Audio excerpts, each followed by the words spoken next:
Pull up a chair, my loves, cappuccino in hand, shoulders soft, heart open, because today we're talking about the kind of confidence no algorithm can replace. This is episode 43 of Cappuccinos and Confidence. Part 1. Introduction. Let's settle in. Hello, my loves. Welcome back to Cappuccinos and Confidence, your calm corner of the internet, where we do the deep work with a warm drink and zero pressure to perform. I'm recording this with my mug right next to me, and if I'm honest, I've been thinking a lot lately about how loud everything is online. Every scroll seems to come with a new warning, a new tool, a new headline, a new panic. Use this, learn that, optimize faster, produce more, stay relevant. And if you're an ambitious woman building something meaningful, that noise can do more than distract you. It can shake your confidence at the root. So today, I want this episode to feel like a little exhale, a gentle reset, a grounded conversation about AI-proof confidence, the kind of confidence that doesn't disappear every time the digital world changes its mind. Because you, my love, were never meant to compete with machines. You were meant to lead with presence. Part 2. What's really been going on? Let's be honest. There is this very particular kind of fear floating around right now. It's not always dramatic. Sometimes it's quiet, subtle, tender. It sounds like, am I falling behind? Should I be doing more? Will people still value what I offer? What if my work becomes irrelevant? And when that fear gets tangled up with digital noise, it can create a kind of low-level panic that sits in your body all day long. You're seeing people automate their content, automate their emails, automate their client journeys, automate their visibility. You're being told that if you don't move faster, you'll disappear. If you don't keep up, you'll be left behind. And if you don't embrace every shiny new system, your business or your voice will somehow matter less. That's the part I really want to pause on. Because the fear here isn't usually about technology alone. It's about identity. It's about worth. It's about that tender question many high-achieving women already carry somewhere beneath the surface. And that is, am I enough as I am? Digital noise has a way of pressing directly on that bruise. And when you're busy, stretched, and already carrying so much, it's easy to start making decisions from panic instead of alignment. You over-optimize, you over-consume, you second-guess your voice. You start looking outward for answers to questions that really need to be an inward anchor. So, if you felt yourself getting caught in that spiral lately, please hear me. You are not weak, behind, or failing. You are having a very human response to a very noisy environment. And this is exactly why confidence matters so much right now. Part 3. What really matters here? So here's what actually works. Authority over algorithms.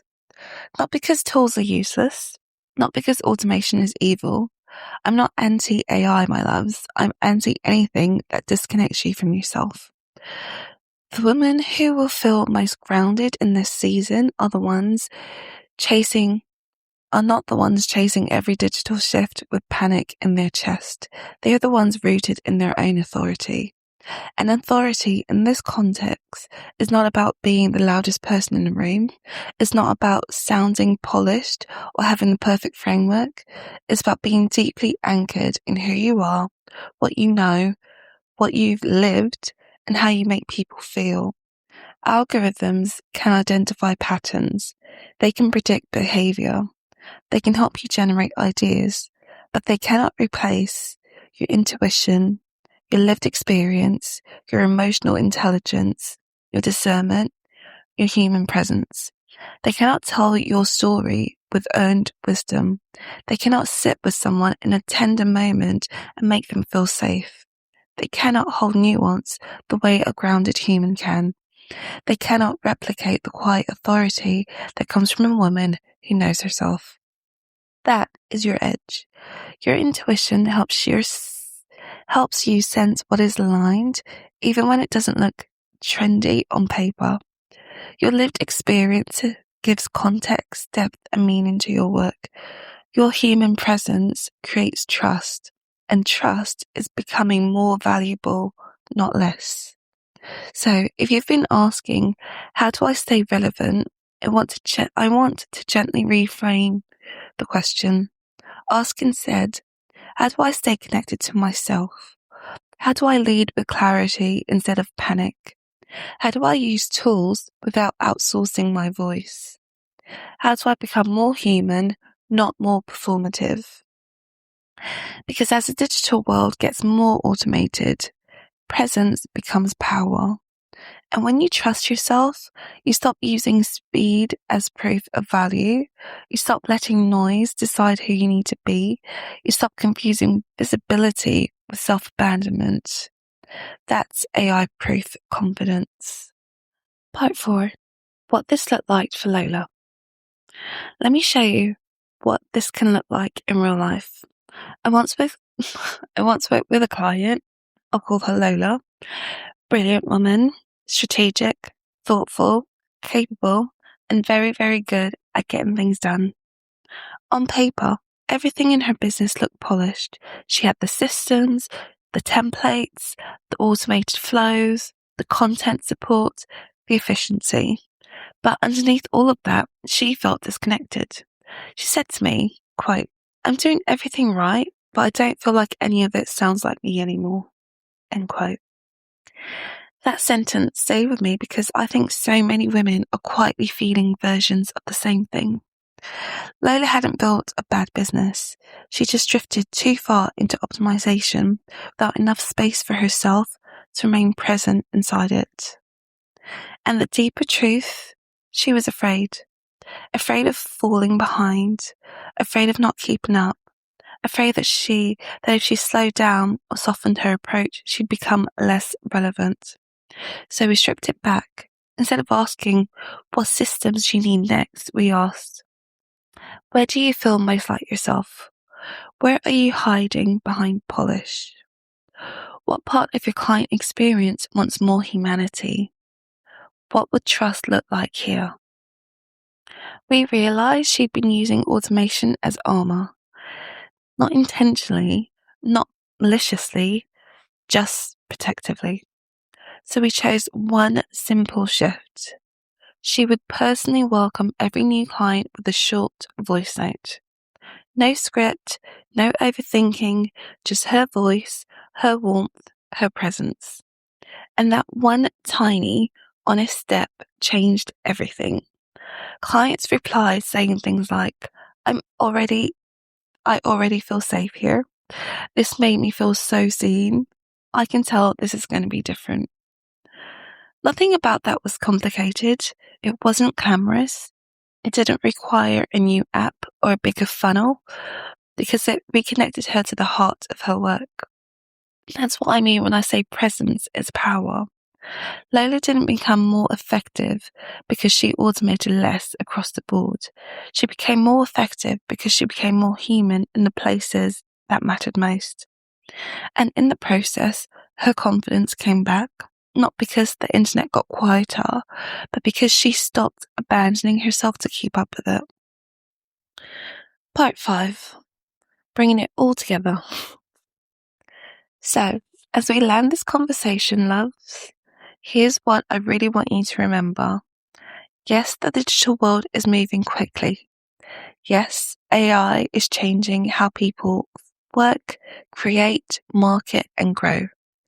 And yes, that can feel unsettling, especially when you're already carrying on the weight of running a business, leading well, and trying not to lose yourself in the process.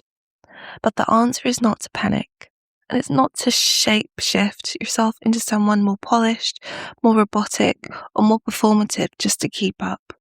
The real work is deeper than that. It's staying anchored in who you are. It's trusting your voice. It's remembering that your intuition, your lived experience, your emotional intelligence, and your presence are not extras. They are the very things that make your work matter. That's what we've talked about today. We talked about the noise and how easy it is to let it get under your skin. We talked about the fear of not being seen and the worry of, am I enough? We talked about why authority matters more than algorithms. And we talked about what happens when you stop hiding behind optimization and start leading from a more human place. Because that is the shift. You don't need to reject every tool. You don't need to fear every change, but you do need to stay connected to yourself while you navigate it all. Use the support, use the strategy, use what helps, but don't outsource your voice. Don't abandon your values. Don't let speed become your measure of worth. Let your humanity lead. So pace yourself. Listen to your body. Set boundaries around the noise. Let strategies support you, not swallow you. And keep you coming back to the truth that your humanity is not a weakness in this season, it's your advantage. If you want a gentle place to begin, visit nefeguntoya.com and download the free Will of Life worksheet. It's a beautiful starting place for reflection, recalibration, and coming back to yourself. And if you're ready for deeper support, whether that's identity and confidence coaching, personal brand clarity, or confidence-led growth strategies, my space is here for you. Until next time, stay confident, stay grounded, and keep sipping your cappuccino. With so much love and belief in you. Nefe, bye!